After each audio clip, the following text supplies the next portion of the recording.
I sat down wanting to write this, to speak this, record it. And I started by writing that this would probably be the most scripted thing that I will ever record.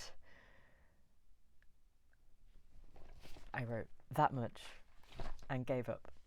So I'm winging this again because I know what I want to say, and I hope I can get it out in a linear order, and I hope I get it right. But I have got one shot at this, because I know I'm going to be way too emotional to read it or say it again.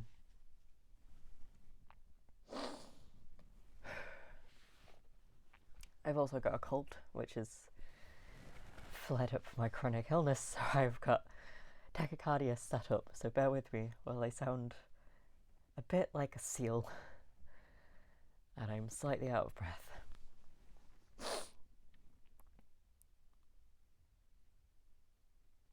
But I feel like I've got to say it anyway.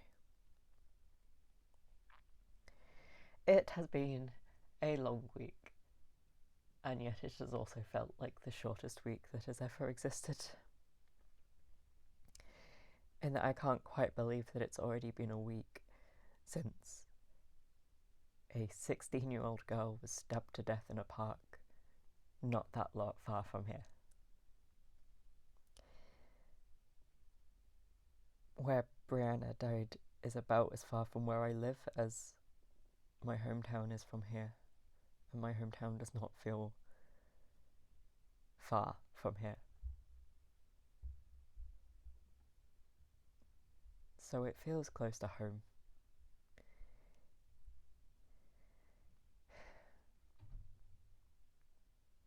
It feels close to home geographically, but it also feels close to home in that she was trans. She was part of a community that I'm also part of, even if I don't feel very connected to it these days. And there's enough people talking about what happened, and enough people saying things that would probably rightfully get them accused of currently unjustified speculation, but I don't disagree with people saying it.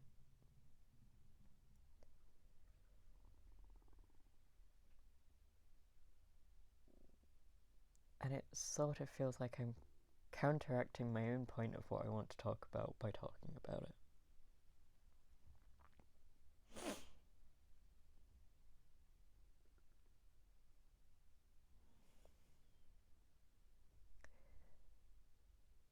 I wish I could say I was shocked by what's happened this week. By what's happened since I woke up on Monday to the news that the girl who'd been stabbed that I'd seen the night before, like on a news headline that I'd scrolled past and gone, oh, that's sad. That's fairly local. That's not a big city. That's not somewhere where we talk about knife crime in this country being a problem. That's sad. To wake up the next morning to news that she was trans. And knowing that regardless of what had happened, regardless of the facts that we don't know necessarily right now, and probably won't know for months, I knew what was going to happen.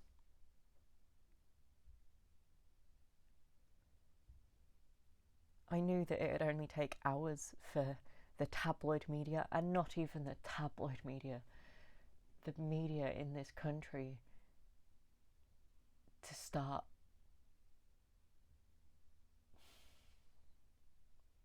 acting like they have done for years. For her name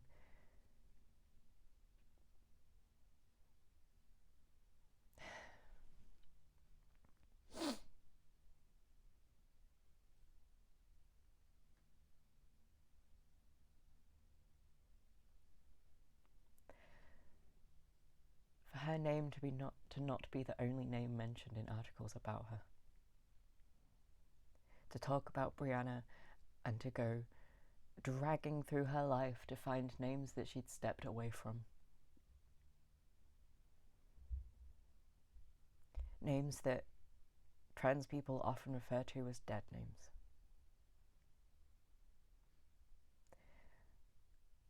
And I don't always call names I've gone by in the past my dead name. So I don't want to say that that would be how Brianna described her name.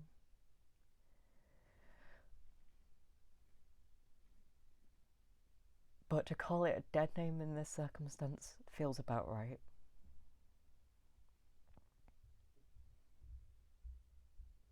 For newspaper articles to go from talking about a girl who'd been stabbed to death in a park to removing any mention of her being a girl.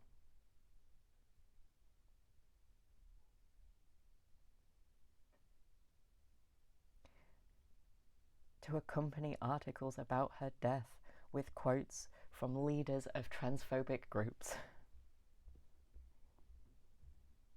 And yeah, things have been changed back since. But there was enough confidence that they could get away with it, that it'd be acceptable.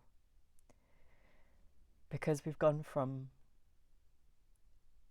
in the past few years, we've gone from there being a transphobic article every single Sunday to multiple every single day.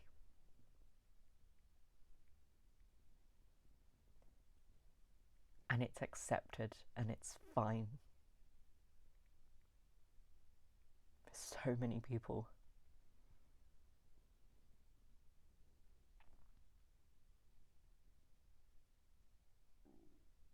And I don't know what to say on that, because I'm angry. You can hear that I'm angry. But I don't know how we fight it. I've talked so much recently, and it feels like we've reached a point where we cannot fight this anymore. Because if this can happen, and if this is how responses can be, and I'm not shocked at a situation that should be one of the most shocking things that could possibly happen.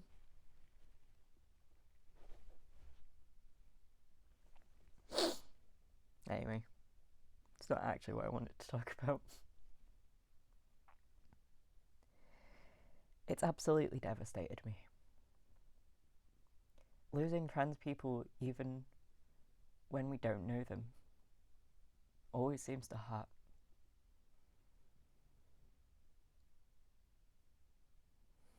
Especially when it's children and young people.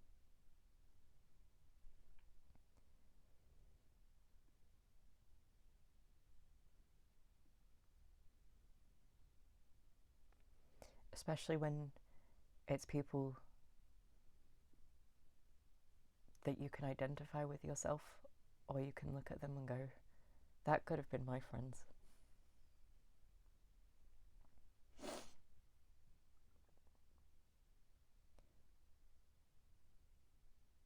Last year's Trans Day of Remembrance list had a 12-year-old child on it in this country.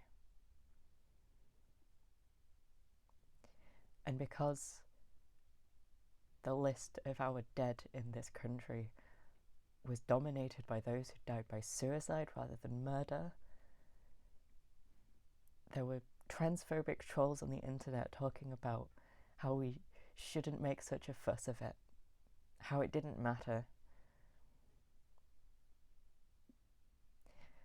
As if the violence inflicted on us emotionally and physically, on our minds and bodies, mattered less because of the manner in which people died. And yet now we've had a child who's died because someone killed her. And it doesn't make a fucking difference. We've been told not to politicize her death, not to speculate, not to be angry. Let's just say the response by the investigating police force has not fucking helped matters.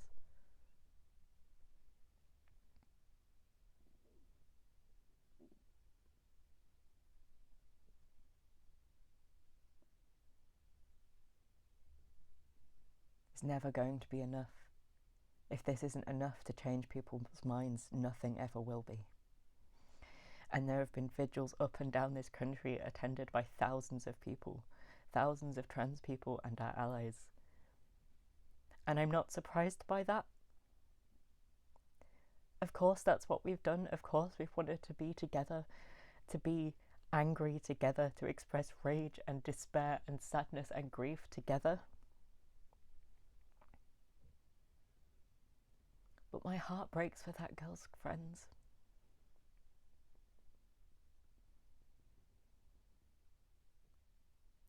My heart breaks for the people that knew that girl as a friend.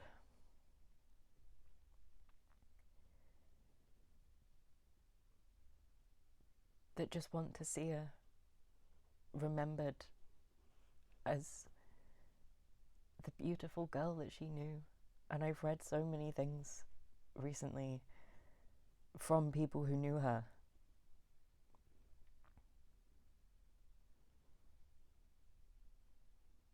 It must be so hard knowing that her death is an event. It's a moment in history.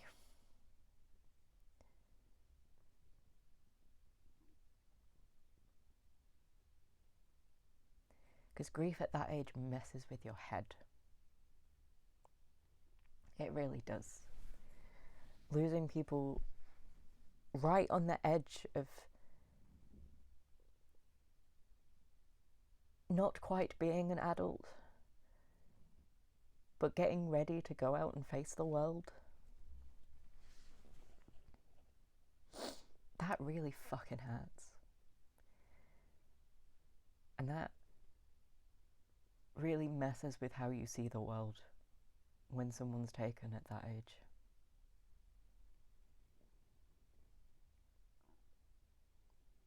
Especially so cruelly and so intentionally. The most chilling thought that has passed through my head this week is, oh God, there will be cameras at her funeral.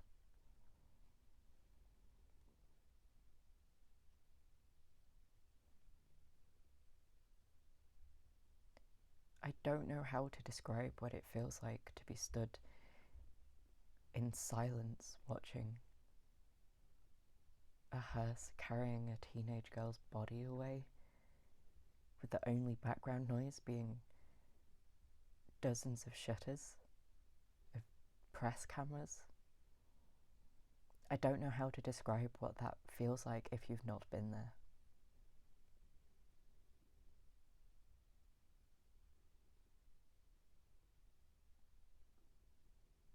And I'm glad that this is getting attention in some ways. I'm glad that as a community we have come together, that people have found spaces to share feelings that are so justified and real. But it feels like a fucking circus.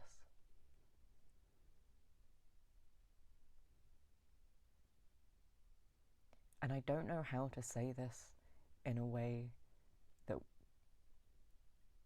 that's right. I know what I'm about to say can be criticised in many ways, but I've got a whole lot of criticism for how some trans people have handled this week. There's been way too much co-opting of language and phrases and hashtags used by black rights movements, particularly in the US. And I get why. And I get there's an argument for some things being sort of ending up in the same place organically, but there's plenty of stuff that we're going to be talking about for a long time. And I don't want to pretend that there isn't.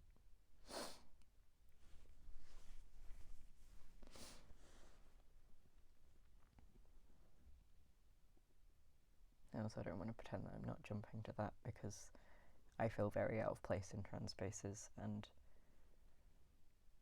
I went to a vigil this week and I regret going because it didn't feel like somewhere I could comfortably express how I'm feeling.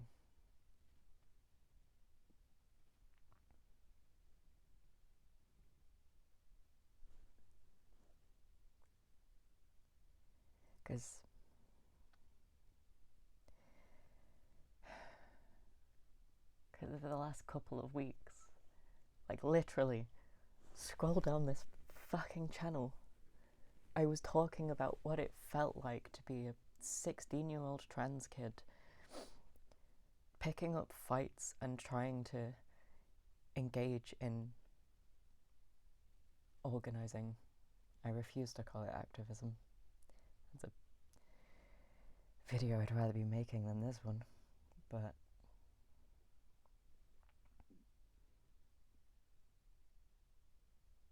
what I've read this week about Brianna and how she was so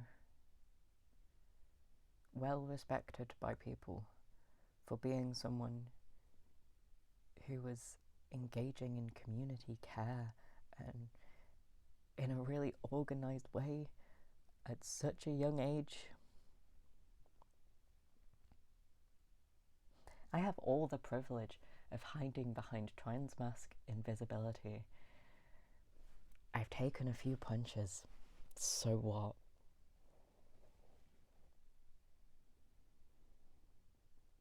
But seeing something I could connect with and a girl whose name is never going to leave my head, it breaks my fucking heart.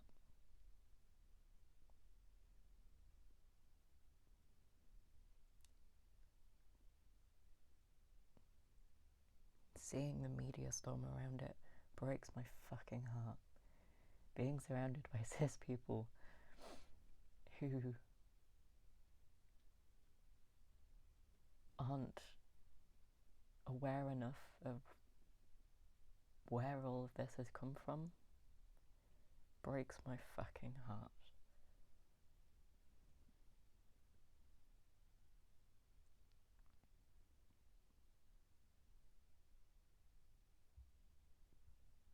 So many trans kids who deserve better. Brianna deserved better. She deserves to still be alive. Her friends deserve not to be grieving in a way that I know will stay with them forever. There's so many trans kids who deserve to feel safer than they do right now. When their healthcare's getting shut down and taken away, when there's little girls particularly not feeling safe because the next person that gets killed could be them.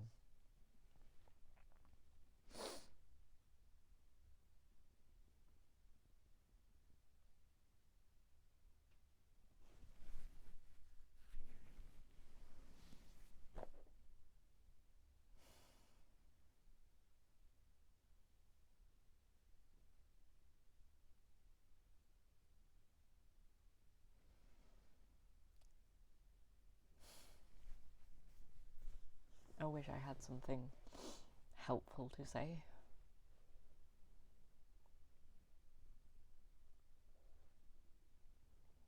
That all of the responses to this tragedy will get us somewhere. I'm not sure it will. I don't think it's going to change a single cis transphobe's mind about anything. If anything, in some ways, it's just more fuel to the fire. I'm sure there's people who think that this has brought trans communities together, because on the surface it looks like it has, but I'm not sure.